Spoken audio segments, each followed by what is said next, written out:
Bismillahirrahmanirrahim. Selamat pagi semuanya. Selamat datang kembali di kuliah daring metodologi penelitian sosial. Nah, baik, untuk pertemuan ke-12 kita akan membahas mengenai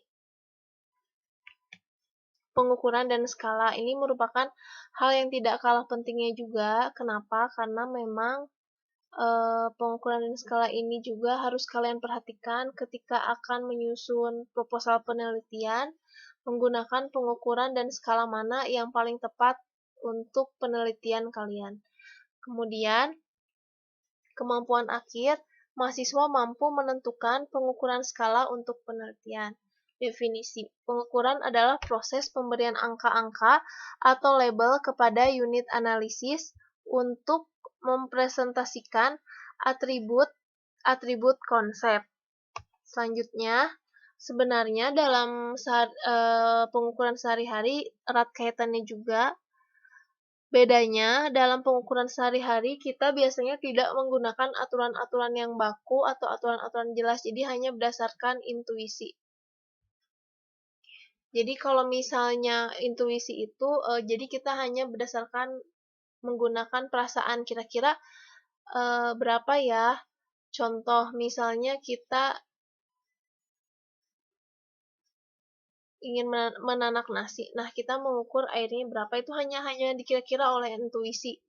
Beda kalau misalnya kita ingin mengukur suatu data, ya tentu harus dengan aturan-aturan rinci, tidak bisa hanya menggunakan intuisi.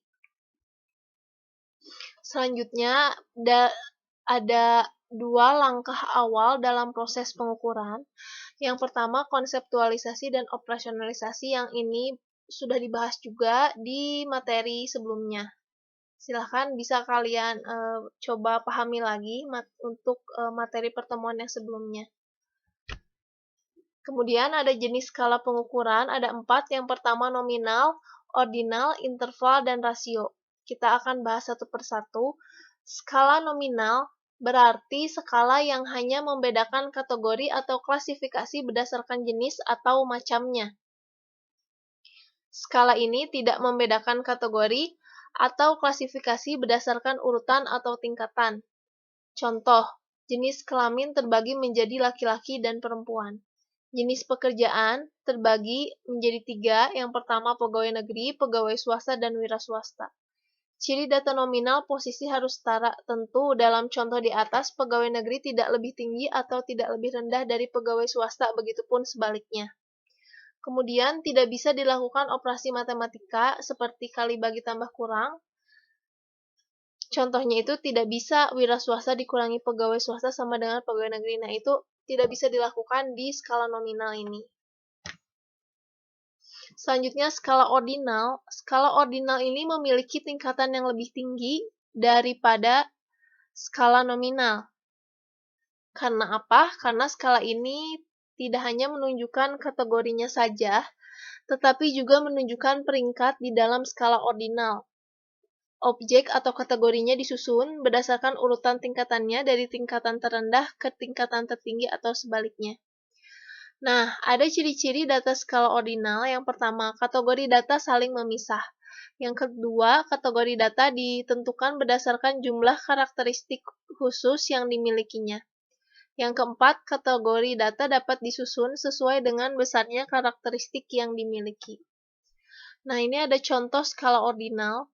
Contoh pada variabel sikap seseorang terhadap suatu pertanyaan, maksudnya suatu pernyataan, sikap tersebut berupa sangat setuju, setuju, biasa saja, tidak setuju, atau sangat tidak setuju. Pada variabel sikap ini, dari sangat setuju ke sangat tidak setuju menunjukkan kategori dan memiliki tingkatan. Di dalam sebuah penelitian, kategori tersebut bisa disimbolkan dengan angka, misalnya angka 5 untuk data setuju, angka 4 untuk setuju, angka 3 untuk biasa saja, angka 2 untuk tidak setuju, dan angka 1 untuk sangat tidak setuju. Contoh kedua, misal, dalam variabel nilai huruf mutu pada perkuliahan yaitu A, B, C, D, dan E. Pada nilai ini menunjukkan tingkatan bawah nilai A lebih besar dari B, dan seterusnya. Kita akan masuk ke contoh skala interval, tapi sebelumnya kita akan bahas juga secara definisinya apa. Skala interval merupakan skala yang membedakan kategori dengan selang atau jarak tertentu dengan jarak antar kategorinya sama. Nah, jadi maksud dari interval itu adanya jarak, tapi besarnya jarak itu sama. Skala interval tidak memiliki nilai nol mutlak. Contoh, membagi tinggi badan sampel ke dalam 4 interval, dari misalnya 140 sampai 140 cm, 150 sampai 159 cm, 160 sampai 169 cm, dan 170 sampai 179. Temperatur ruangan bisa diukur dalam Celcius atau Fahrenheit dengan masing-masing punya skala sendiri untuk air membeku dan mendidih. Celcius pada 0 derajat Celcius sampai 100 derajat Celcius. Skala ini jelas jaraknya bahwa 100 sampai dengan 0 sama dengan 100. Fahrenheit pada 32 derajat Fahrenheit sampai 212 derajat Fahrenheit. Skala ini jelas juga jaraknya 212 dikurangi 32 sama dengan 180.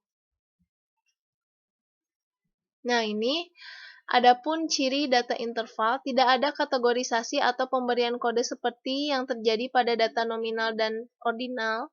Bisa dilakukan operasi matematika, misalnya panas 40 derajat adalah 2 kali panas dibanding 20 derajat.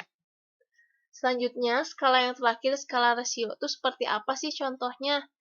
Nah, merupakan penggabungan dari ketiga sifat skala sebelumnya, yaitu penggabungan dari ordinal, interval, dan nominal. Nominal, interval, dan nominal, ordinal, interval. Nah, kemudian jarak antar kategorinya tidak sama karena bukan dibuat dalam rentang interval. Nah, tinggi badan sampel misalnya ada yang 143 cm, 145, 153, 156, 175, 168. Nah, ini beda-beda jika kita lihat, jadi intervalnya tidak sama.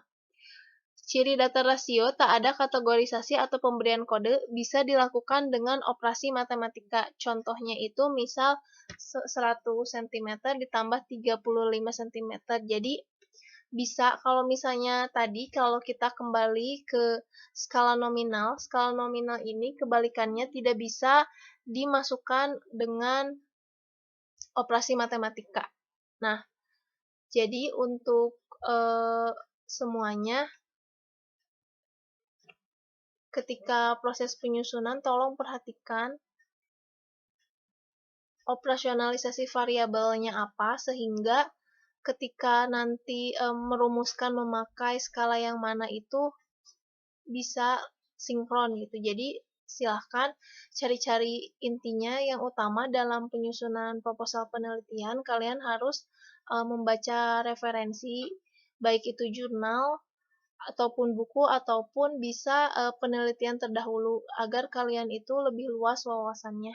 Itu saja mungkin untuk perkuliahan ke 12 ini. Terima kasih. Sampai bertemu di perkuliahan selanjutnya. Wassalamualaikum warahmatullahi wabarakatuh.